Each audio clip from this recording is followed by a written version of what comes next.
Hey everyone, welcome to Therapy Cove. So today we're going to be talking about all things men's mental health. I've got Sunny here from Sunny Coaching. Thank you so much for Thank you. joining me today. Really excited for this chat. Thank you for having me. Yeah, I'm really looking forward to talking about men's mental health and a couple other things and just giving the guys out there some tips on how they can go about approaching their mental health.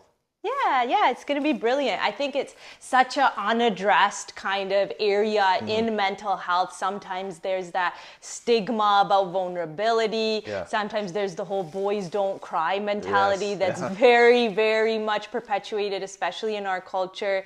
Hmm. But I was actually a guest on Sunny's podcast a few months ago, and we talked about some really unique topics at that time. You had Yeah. some great questions. We chatted about sibling dynamics, Right. Yeah. all the different things that can factor into what goes on in a lot of South Asian families. Hmm. And I felt like there's just so many more ways we could chat Hmm. further. But For maybe sure. just starting with like your workshops and your Yeah. coaching sessions, if someone was a little hesitant and they're scared, like, oh, what is this going to entail? Am I going to have to bare my deepest, Yeah. darkest secrets joining in one of your coaching sessions or workshops? You Hmm. want to maybe give a little rundown what someone could expect from one of those? Yeah, for sure. So I'll start with the workshops. The workshops, honestly, you can come in and not even have your camera on or Oh, audio on. You can okay. just come in, listen, Yeah. and there's a lot of story sharing. Like my style really is sharing my story. That's what Okay. I lead with. I lead with a lot of the struggles I faced All because right. I feel like that allows people to connect with me better and they feel like Yeah. they're not alone. So I share my stories. Then I Yes. typically have like another person come in, share their struggles. Then Yeah. there's a little bit more about tips. Then there's also an opportunity for people to open up. But honestly, my approach is it's your own journey. Yeah. You can take 5 steps today. You can take 1 step today. You can take no steps today. Yeah. I don't like to push people to No do. pressure. Yeah, no pressure. So the workshops Right. are very judgment free. Cool. There's been opportunity for people, like I mentioned, people to share, Yeah. but there's no pressure. And I always make sure that we have the environment and the group of people Yeah. who respect those boundaries because Yeah. we want to be respectful. Like it takes a lot for someone to even sign up for the workshop, 100%. come there, and then if someone's not being respectful, Yeah. that's not something we want. But fortunately, I've ran 2 so far Huh. as of June, and it's been a respectful environment. A lot of people have got to open up and share their struggles, and people have messaged me before and saying, "Hey, Sunny, can I come? But I don't want to listen." Or sorry, I want to listen, but I I don't don't want want to to talk. talk. But Yeah. then they end up talking because it just feels Oh, so connected and inspired, and that's what I really. yeah. It's almost like it's becoming like a small community. Oh, I love that. Yeah. So needed, so Yes. necessary. And I feel like even what you said right at the beginning there, that you start off with self-disclosure. I Yes. feel like sometimes there's this extra layer of anxiety for people coming in because they almost put us on a pedestal and they feel like there's this massive Yeah. power differential. Yeah. But by you just leveling the playing field and just Right. right out the gate being like, hey, I was once you. Yeah. We were in reversed roles at one point. Yeah. It brings in that safety into the whole space. That's really excellent. Thank you. Yeah, and in Yeah. terms of like the coaching, that's obviously more individual based. Uh-huh. But primarily what I try to focus on is helping guys develop that confidence to have those tough conversations, whether it's opening up about your mental health or like the Right. people in your life, because I do feel whether we like to admit it or not, our mental health does sometimes be impacted by the people we have in our life, whether it be Yeah. parents, our partner, our siblings, aunts, uncles. And growing up in our community, sometimes we're told like don't speak back and don't say Yeah. anything, and that can sometimes cause anxiety, stress. It could Yes. damage your self-confidence self. Where this is something I experienced a lot myself, Okay. and I always found like either you have to be silent or you have to be explosive, Ah, right? excellent point. But I was able to find a balance that worked for me, and then that's what my coaching is. That's really the main thing about it. But however, if someone comes to me and it's unrelated, maybe it's like work stress or something going on in their relationship, Yeah. I'm really flexible in terms of I'm there to help the client. Yeah. But every client I've worked with, the fundamental has been helping them develop that confidence to have those conversations and really look Yeah. in and look themselves in the mirror. Yeah, I love that. So you're saying there's two key pieces, and some of that's culturally informed because there's a lot of programming of be submissive, Yeah. talking, using your voice, and having boundaries Right. is something wrong. It's Yeah. chastised in a lot of South Asian families. And so you're saying if there's struggles going on, that's the byproduct of all that emotional suppressing and Exactly. stifling Yeah. that maybe they endured from their parents. Yeah. And you are then giving them the tools to find their voice and make it be a positive thing to even have the voice. Yeah, yeah, absolutely. Because Nice. when you say suppression, and that's something that I was a master at, because I would never say anything to anyone. I would never speak back. Okay. Just because being the youngest sibling, and then also just having a lot of older cousins and stuff, just Yeah. always holding and just doing whatever anyone's saying. Yeah. And then when it came to like my friend circle, it was so hard for me to make friends that I felt like if I even speak up, that I might lose that friend.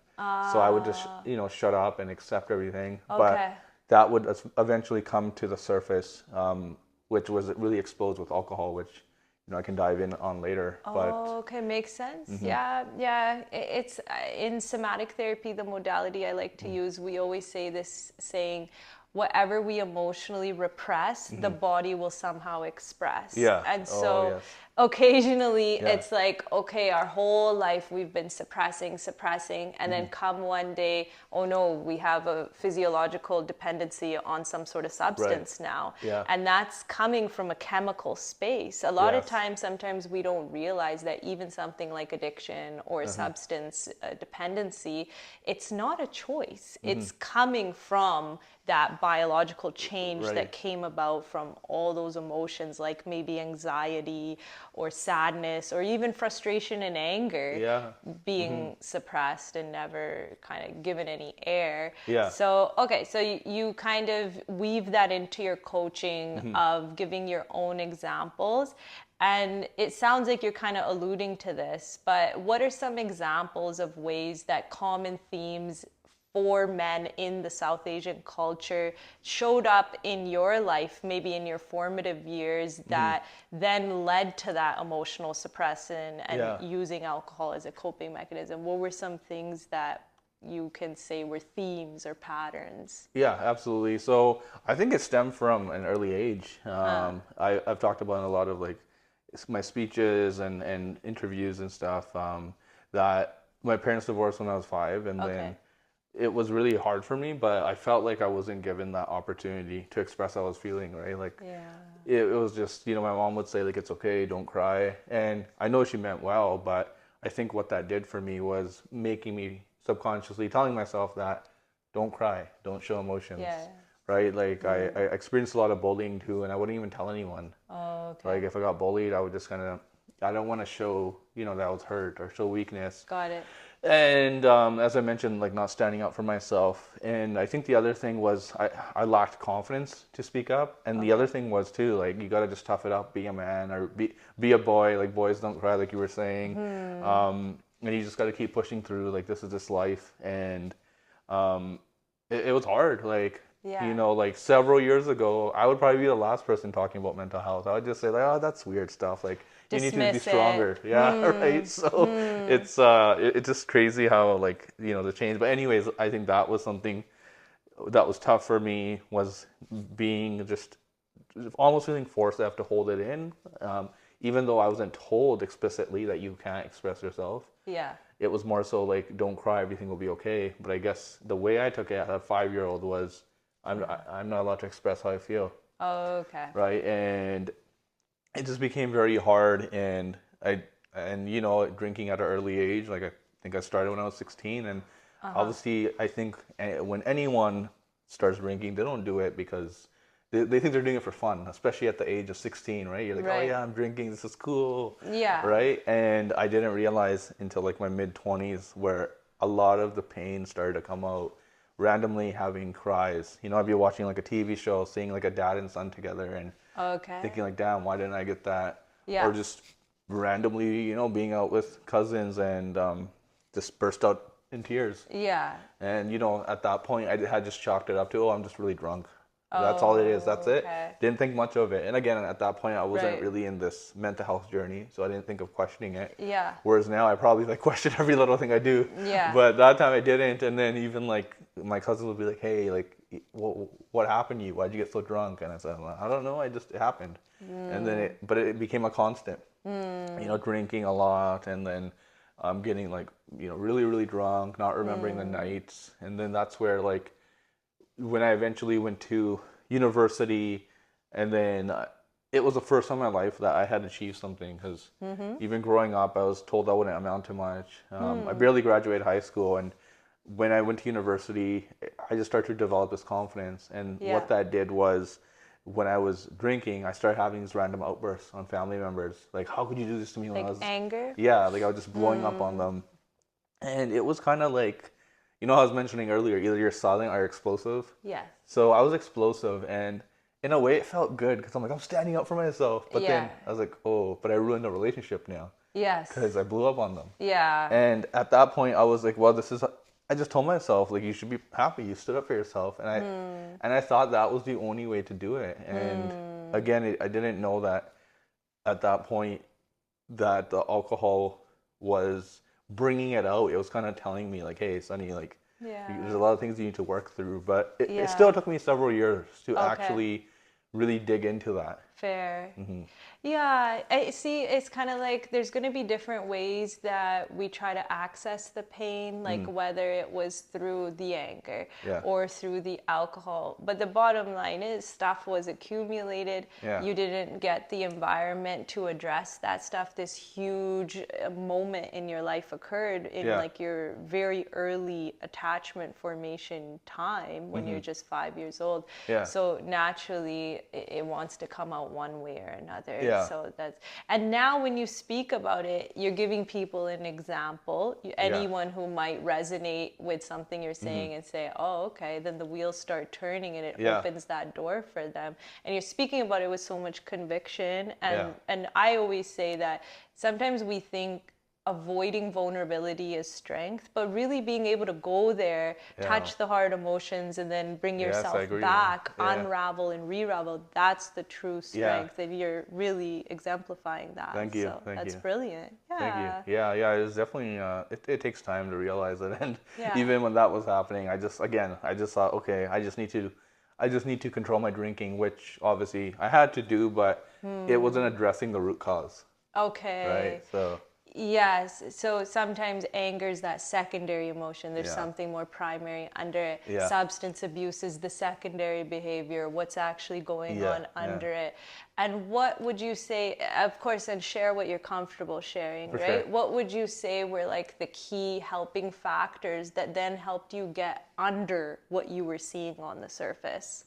Yeah. So I can just continue on to like where I was. So this was like my late 20s, and I had just graduated university. So what I started to do was I enjoyed reading, learning, because I didn't enjoy school when I was in elementary and high school, but I did, and I felt so like alive, like when I was learning and expanding my mind. So then once I graduated, I was like, I want to continue to learn. So then I started reading a lot of books. Like first it started with just like straight up motivation books. Oh, okay. Like how to achieve goals, like being more motivated. Yeah, that's excellent. Building your work ethic, right? So I was focused on that first, and then I started like reading books on Tony Robbins, and then I understood more about emotions, right? Oh, okay. Yeah, and then I became more interested of the brain, mental health, and then how it impacts us. And at that point, it was a little bit easier because it's like no one could judge me because I was just reading a book. No one knew about it. Yes. And like even if you look at me now, like when I do videos, like you can see my bookshelf because I'm proud of it. Yeah. But before then, I wouldn't tell anyone I was reading. There was still maybe that stigma in your mind? Okay. But I was learning so much. And I was like, wow, like I think a lot of the stuff I've gone through is because of the pain, like my childhood trauma, right? Like and I started to realize, and it's like kind of, I knew, but I was still scared. Yeah. So I was like, oh, like that's kind of painful. Like that's in the past. That's hard to go about that on your own. Yeah. So you weren't in therapy, or you didn't have a coach, or it was just like a self-healing journey? Yeah, so it's a self-healing journey, and I really I did eventually go to therapy, and I'm still like do therapy now too. Nice. But at that point, I was reading, and I just became so like interested in the brain, mental health, men's mental health, So you're genuinely psychology, passionate tough about conversations, it. all of that, right? Okay. And then I started applying a lot of these different things. Like, Yeah. as I mentioned, I was explosive, right? Either I always find that people are either silent or explosive. So I'm like, I want to find that balance. So then read so many books, and then I just tried to. And the other thing in this whole process was I was growing as an individual, and I became more confident. And I realized that I'm not someone that can intimidate people. I'm not someone who can be like aggressive. Like, that's not my style. Okay. Why don't I just stick to who I am? I'm a more gentle, soft, and like person, but I can still have I can have conviction in my voice. I can speak. I can really express how I feel. So that's what started to work for me. Yeah. And then I started to really approach a lot of the people, and I damaged a lot of relationships, as I mentioned, right? Like, it was not that people weren't talking to me, but there was still kind of like that tension because of the way I had approached the situation initially. And then I started to find this balance where I was being vulnerable with people, like telling them, hey, like, the way I approached it wasn't right, and I'm sorry for that. But the reason I did it was because what you did really hurt me. It upset me. So I started to like be very open. And at first, people were just like, "This is too much to handle." Like, who actually talks like that, right? Right. And it wasn't like a manipulation thing, but it actually started to work. And people started to say, "Holy Sunny, I didn't know I did that to you. I'm so like sorry." And some people, it took some time, like, "Oh, you're just being a wimp." Like, so there's a little bit of that. But then soon after, people just started realizing, like, wow, like I didn't mean to hurt him. Like, I didn't realize it. So then I started to develop like that, I guess, skill set and that experience, and my relationships got better. My mental health started to improve. But again, I was still kind of like, not 100% confident. Like, I knew like there's probably things in my childhood that I should talk about and address. Yes. But it was also still like, I still had that mindset of like that hustle culture. Like, I'll just continue to work. I'll continue to push myself. I'll continue to build my career. And I was like, that's the past. Like, maybe it won't affect me. It's fine, right? Like, it's over there. But then it kept coming like closer and closer. And then during the pandemic, fortunately, I didn't lose my job, but the job I had, they cut a lot of people, so I had to do more work, and it was so stressful working from home and doing long hours. And then I looked at the employee assistance program. Like, I was like, what can I do to talk to someone? Okay. So Good on you. Yeah. Even just like you said, it takes courage to take that step. Yeah. But my plan was not to talk about all the struggles, even though like I said, I had those, It was in the peripheral, it Yeah. was hanging out, but the timing, it wasn't Yeah. to face it head on at that point. Yeah, it was like, I'm gonna go talk to someone about work stress, right? And I guess looking back, it just felt more comfortable to talk about work stress. Yeah. And then within 5 minutes, started talking about my childhood. You're back, And then I remember, nitty-gritty. and then I remember my therapist was just like, yeah, your inner child, your younger you is wounded. Wow. And then he's just like, what do you like to do for fun? And I'm like, drink on the weekends. He was like, no, what else? And I'm like, I don't know. It's what's normalized in the society, Yeah, right? I don't know. A lot of South Asian men might answer that question that way. Yeah. And then he just like really start, exploring your inner child. And I was like, what the hell is that inner child? And it just like basically like Game changer. I didn't know what that was. And then, it was just, I guess I can kind of give an example just for people watching and listening. Sure. Was more like, it's think of the kid you, right? And what he or she didn't get. Yeah. And what can you do today to help them get that and validate him or her, right? So what I started to do was write letters to my inner child and saying like, I'm sorry this happened to you. This shouldn't have happened. Just know you're loved and you're respected. And, I just started writing a lot of like validating things. Bring them into the room with you, bridge that gap. Yeah. And so I did that. And then I also just said like, I started almost seeing it like a little child or like a nephew. Like saying, your little buddy. Little buddy, exactly. And I said, I'm here for you. You don't have to worry about anything.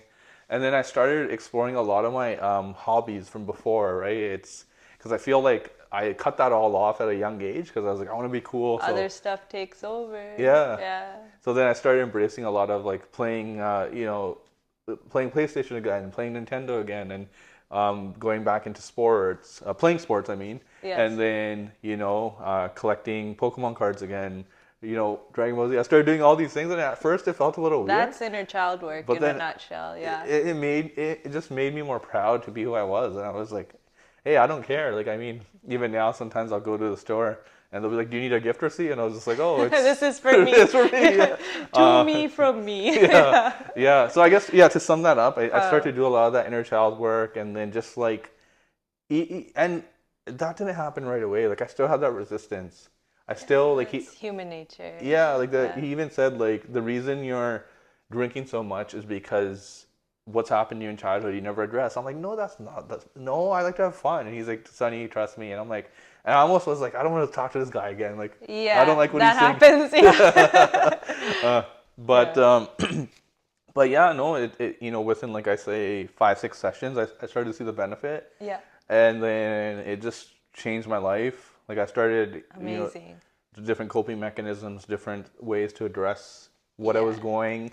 And then I think shifting that belief system, right? Like you mentioned, the conditioning, breaking free from that, like, it just changed my life, and it changed my mindset. And then that's where I was like, I want to give back to people. I want to share my experience with this, because I mean, I didn't have a perfect life, and I went through a lot of struggles. I went through a lot of issues. Yeah. And I was like, I want to be able to share it. So I just started sharing it. Like, I would go on Instagram. What was it?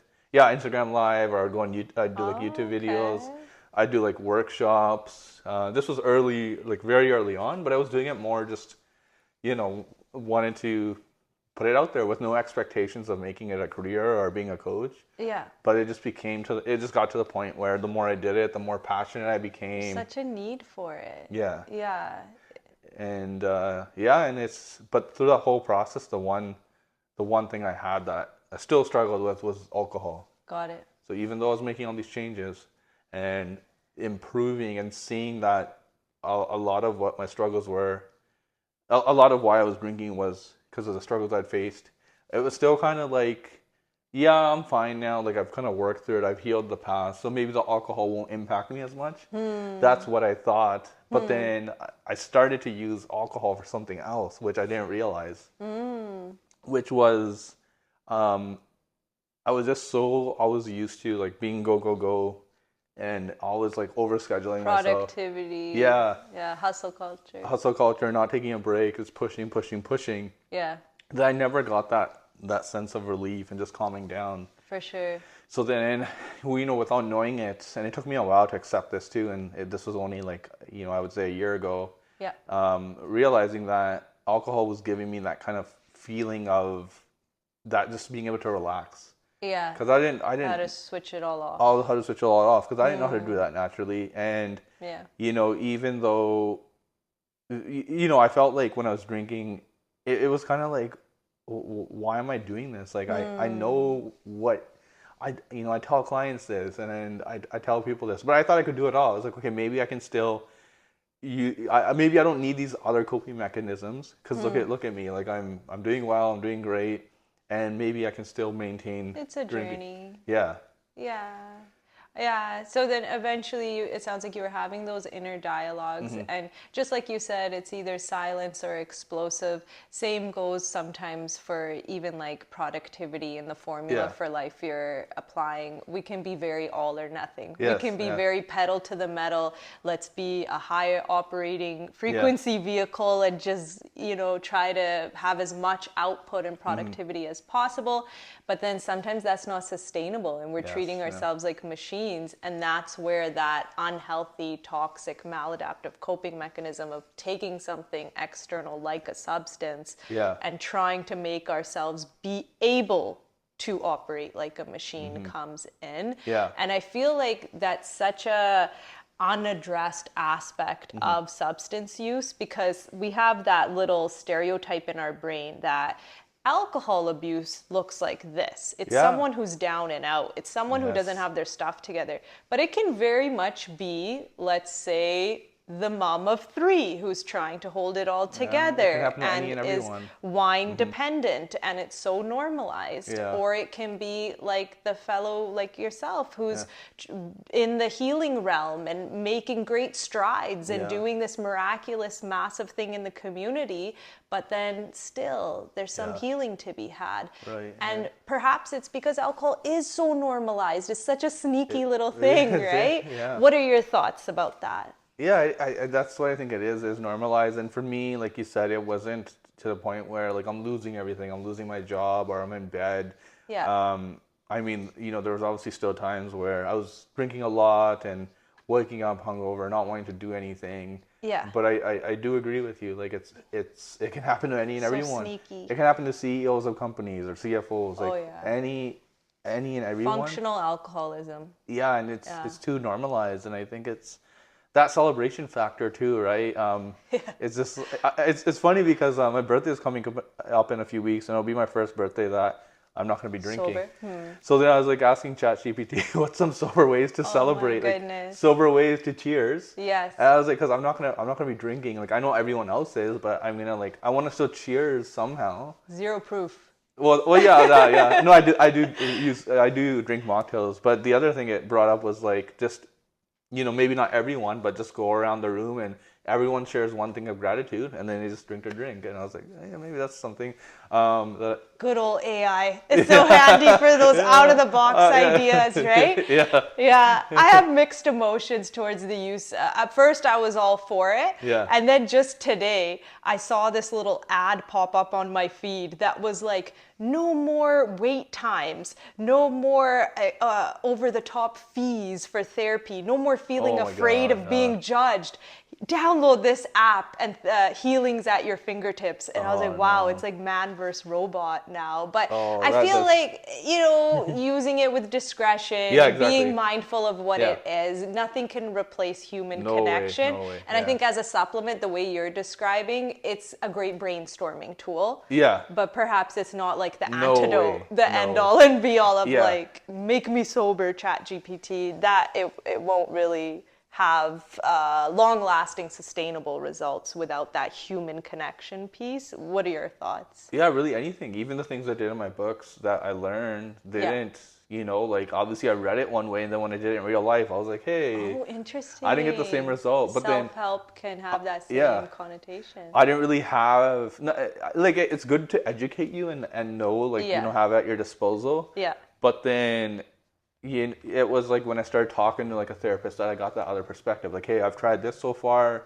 Yeah. And then just it becomes more personalized. Like, obviously not everything that I learned was like that, but there were certain things. But to answer your question, like, does it replace like a person? No way. Oh, yeah. It's not. It's that connection. And even for me, the clients I've worked with, they've even said to me like, I've heard about some of the methods that you like, what we've covered and what we've worked on, and kind of like the guidance you've given me, but just the way you did it, like that's something that makes everything stand out, right? And I think the same with you, like it's that connection to the person, that compatibility, Feeling held, feeling understood. Nothing replaces nothing. We're social creatures. We need that. You can't heal in isolation. Usually wounding occurs in relationships like you chatted about right at the beginning. It comes down to our families and our caregivers and siblings, and so the healing needs to happen in a relationship as well, like the therapeutic alliance. So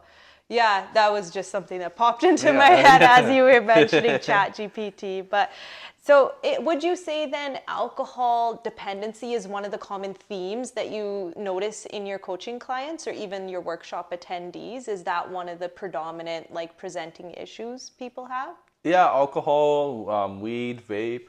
Personally, that's not something I had ever done. So my thing was like alcohol, but it is, and it's not so much. What I notice more is people don't say like, oh, I had a stressful week. I want to have a drink. I need to calm down. Obviously, that still happens, but it's more that it's almost becoming automatic. Like I'll tell you an example with me, and I only found this out once I stopped drinking. Was the fact that I didn't realize how big it was that it helped calm me down. Like I was mentioning earlier, like just having that Just release where, turns and I didn't know that because I was drinking every week. It became a part of my routine. I didn't know any different. Yes. And it's not like I approached every week like, okay, I'm really stressed out today, but I know I'm drinking Friday.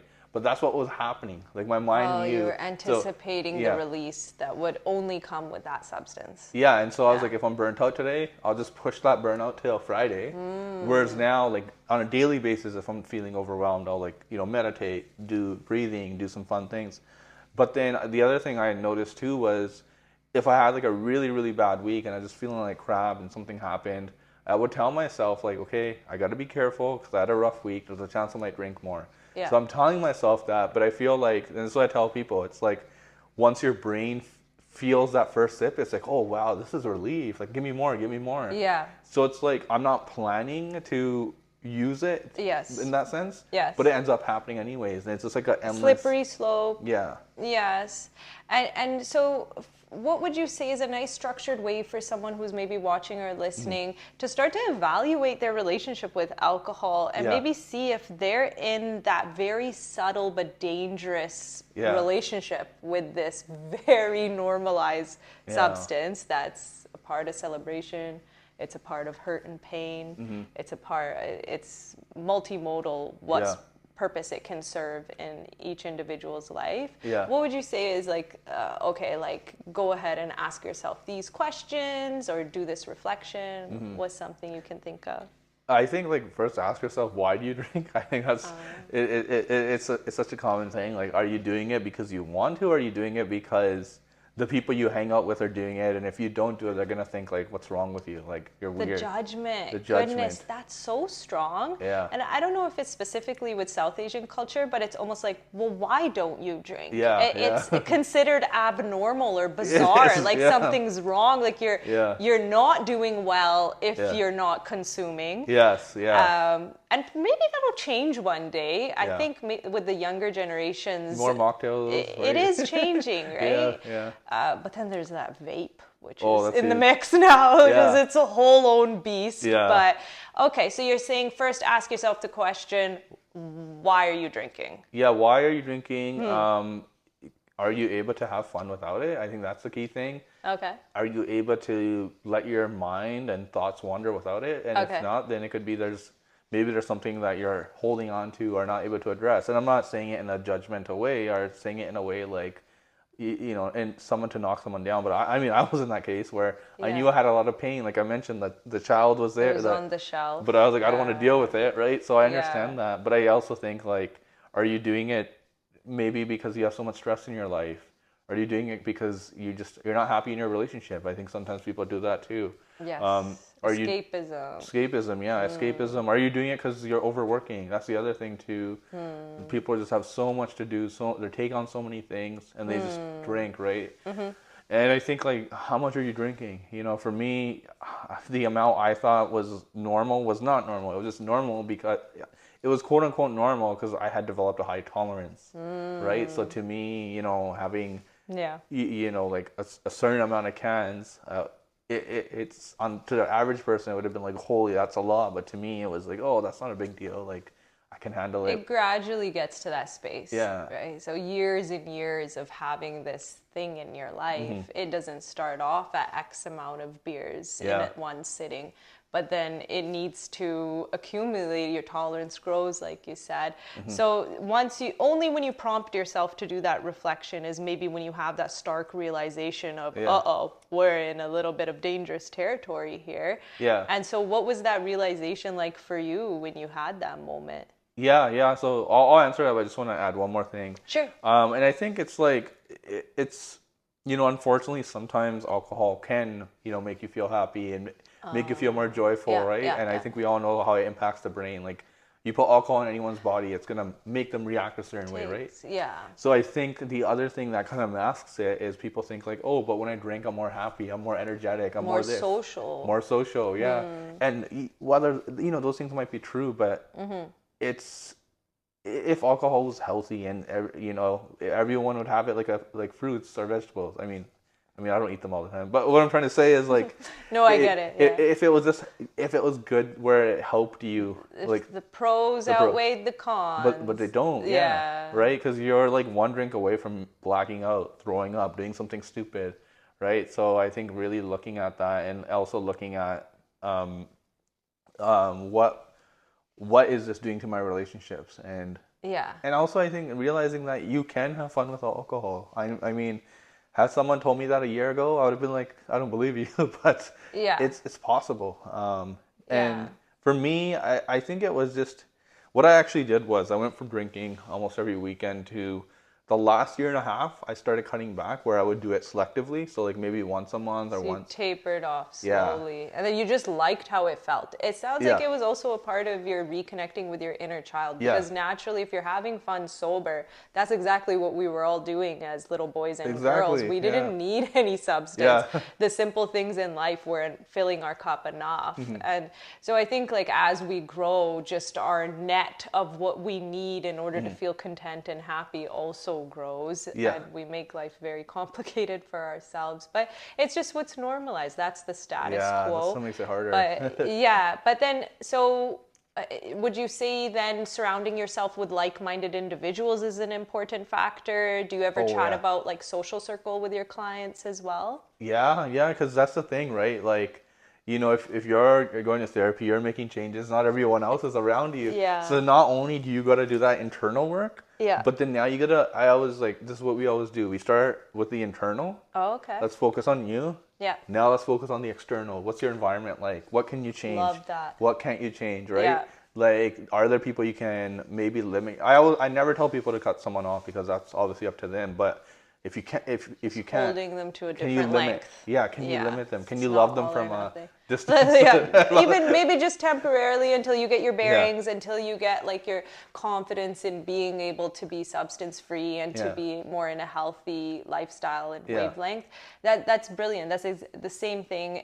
We look at 3 different categories: bio, psychosocial. So we'll start off with where's your health at, where's your sleep at, your Yeah. eating patterns.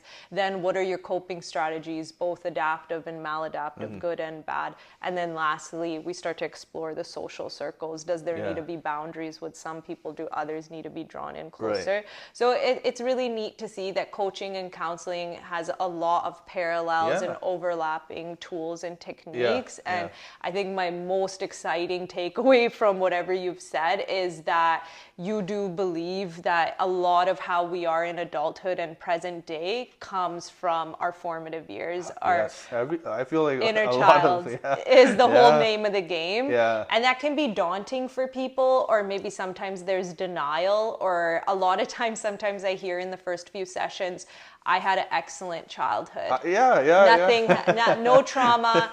My parents loved me. Everything was well adjusted and fantastic. And that doesn't mean that when we start to uncover things, that means that was not true. It just means there was some stuff hanging out in the peripheral that now we get to address and see if it is causing any problems in adulthood, in our relationships, in our work-life balance, in our substance use and all that kind of stuff. What are your thoughts about that? Yeah, no, both. I think both can be true. You can have a good child. Like, I had a lot of good things as well, but then it was a lot of also, things that were tough and it was hard to deal with. And I think I think it's also because it becomes normalized, right? Until we go to therapy or talk to someone, a lot of what we went through is almost normalized, and we wear it with like a badge of honor, which I did for a long time. And it's, I mean, you can still do that, but I feel like moving on from something and overcoming something is different than healing from it.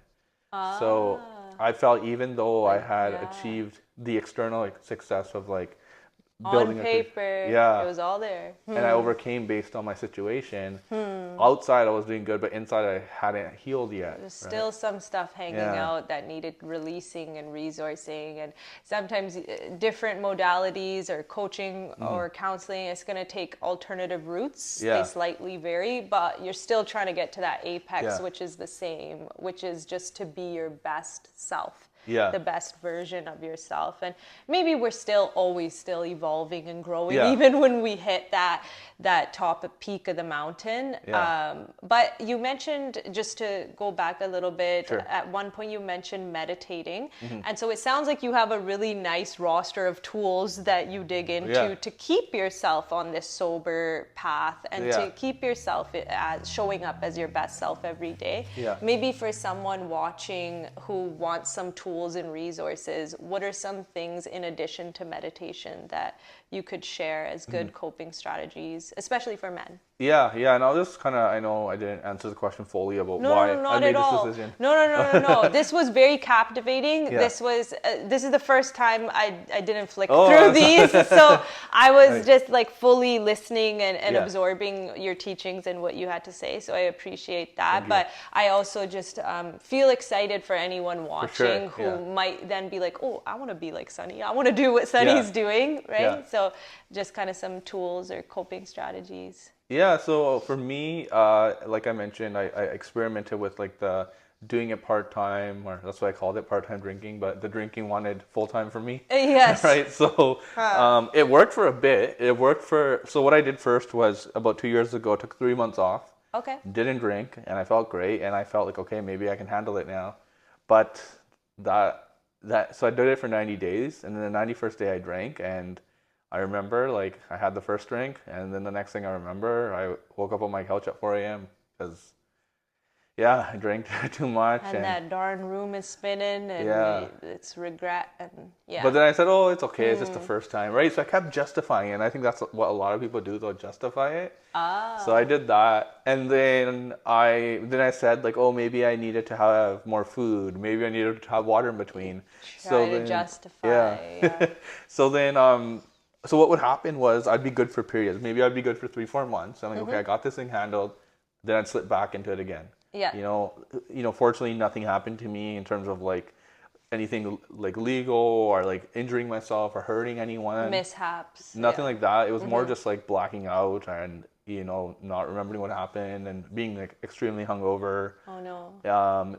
And it just like, I tried so many different things, and then it was just, you know, I was talking with my wife, and really, you know, we had an honest conversation. I just asked her, like, how is this impacting her? And she told me, and it was really hard. I mean, I started crying just hearing her. Like, I always knew, but then we actually had that deep conversation. The writing's on the wall, it's a bit jarring at first. Yeah. So then I didn't know, like, I didn't know that was my decision. But after that, I'm like, I'm sick and tired of this. I'm done.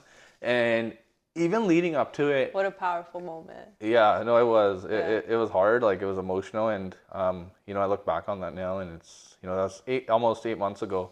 But good for you. Thank you. Yeah. Thanks. So sorry, I just want to finish this. So it gives context to like the tools. Yeah. Sorry, it's just a little emotional. No, for sure. We can take a second. So my modality is all about the physical. So it always just helps taking a cleansing breath. So just in through the nose, side out through the mouth. Just like hitting refresh on that browser, right? Just clear it out. Yeah. Nice little vagus nerve reset. Thank you. So back to that.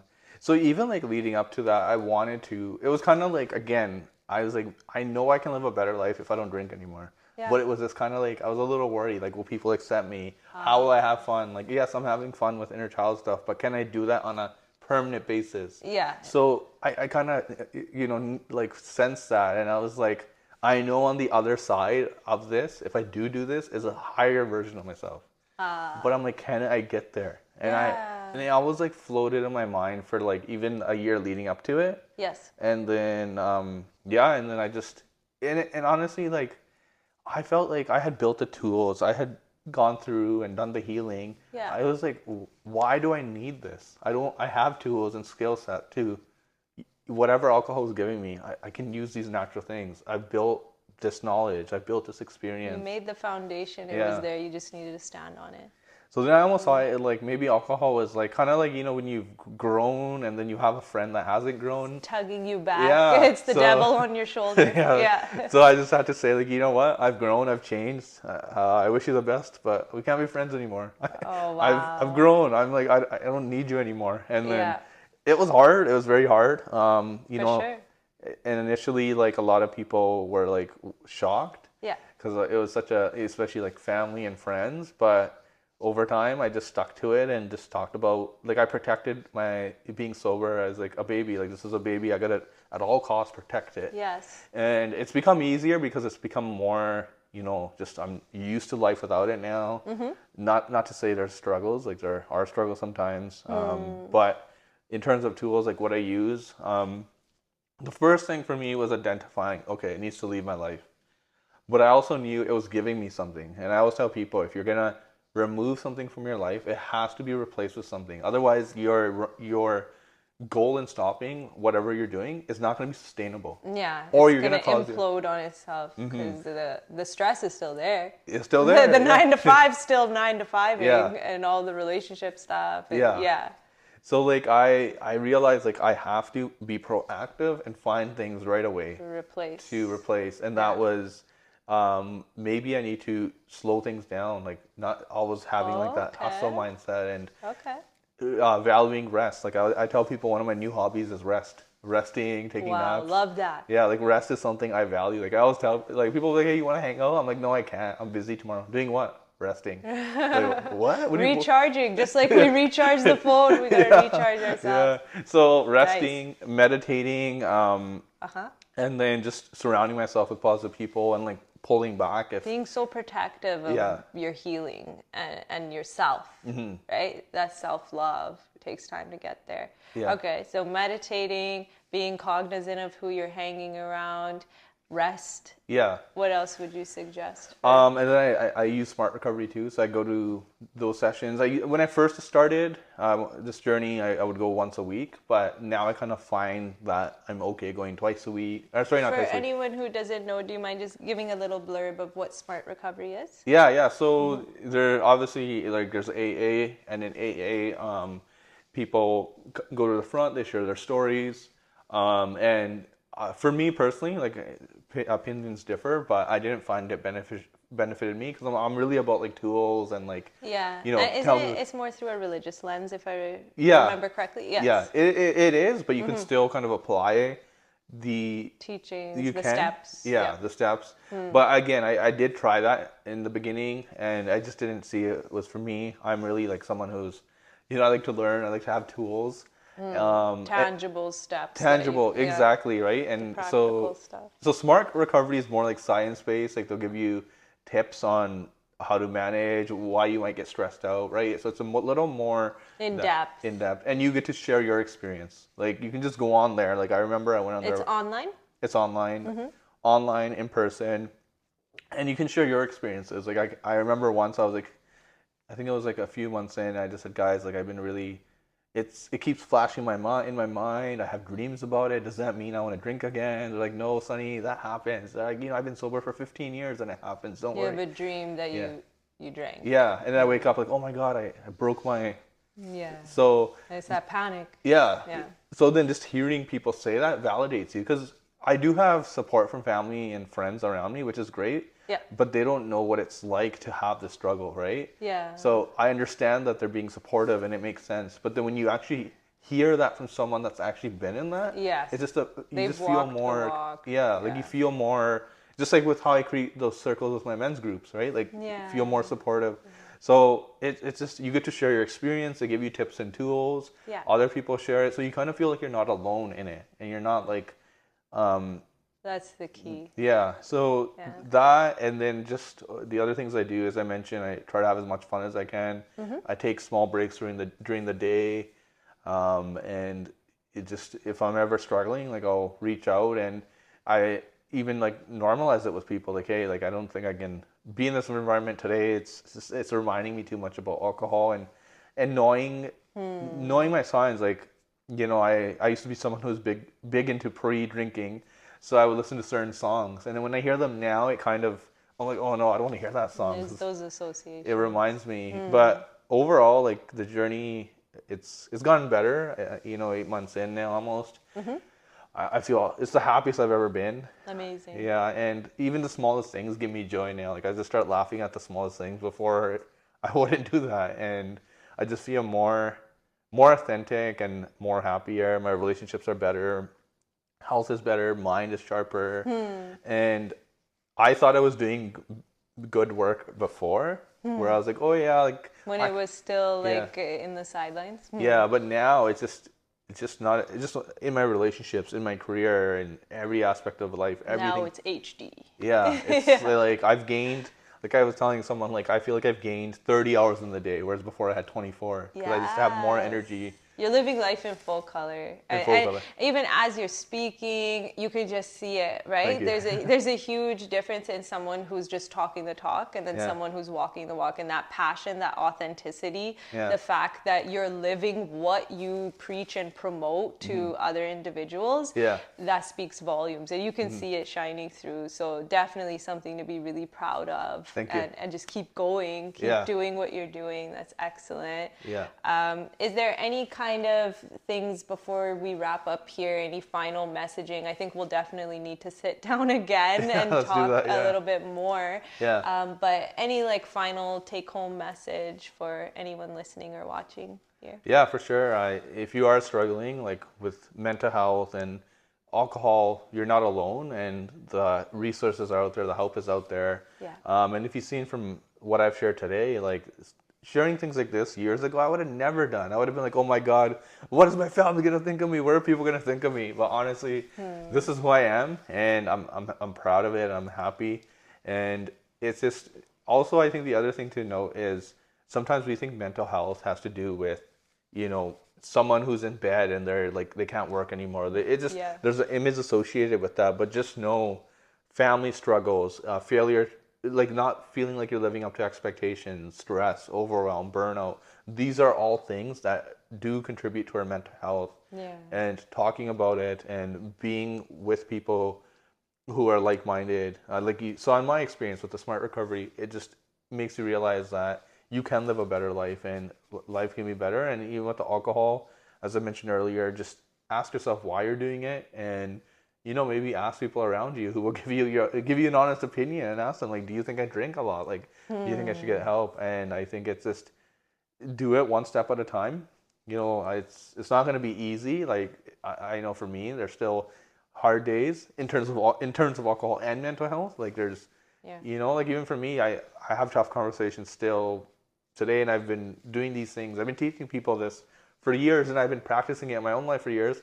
I still get nervous. I still get worried. You're a human being at the end of the day. I still have all that, but I don't let that stop me from achieving that end goal of whatever it is fixing the relationship, standing up for myself. But just focus on your journey, and not everyone needs to know. Like even me, when I started, I was just reading books. I wasn't telling anyone. But then I felt comfortable, and even now, it's if you have struggles, not everyone needs to know. It can be a select few. It can be your therapist. It can be your coach. It can be a friend. And just know that if you do look after your mental health, on the other side of that is a more happier, more fulfilled, and more peaceful you. That's so well put. That's so beautiful. And I think you said so many key things there that are so important to reflect on and understand. Healing's not linear. There's no camp of people who are crushing it at life and they don't need therapy. They're the kind of perfect humans that are away from all this maladaptive stuff. Every single human has their shadow side. Everyone has their struggles, and it sounds like you captured that beautifully. Do you want to share how people can get in contact with you? Maybe your Instagram handle, if that's your preferred method, or Yeah, for sure. Follow me on Instagram, Sunny C Coaching, and I also have a podcast as well, which Amrita's been on, the South Asian Healing Podcast. So check that out too. Conversations like this, and also I have a lot of solo episodes where I'm just kind of reflecting about my experiences and journeys. But definitely check that out. And if you are interested in the workshops, I do it online, and I have coaching spots available as well if you're looking for that. Amazing, amazing. So needed in the community. And I think that would definitely be a good idea for anyone who's kind of on the fence. Just shoot him a message and book a consultation, or just ask for further information. Just get the ball rolling. That doesn't mean you have to jump in head first and have grand transformative change. Yeah. You're just kind of being curious. And Yes. curiosity is such a key skill in life. But thank you guys so much for watching. I feel like there's so much more we could say about these topics that we covered today, but I do hope that you all walk away from this feeling a little bit inspired, maybe feeling a little more understood, and just feeling motivated to take that first step on your healing journey. As usual, take good care of yourselves. See you next time.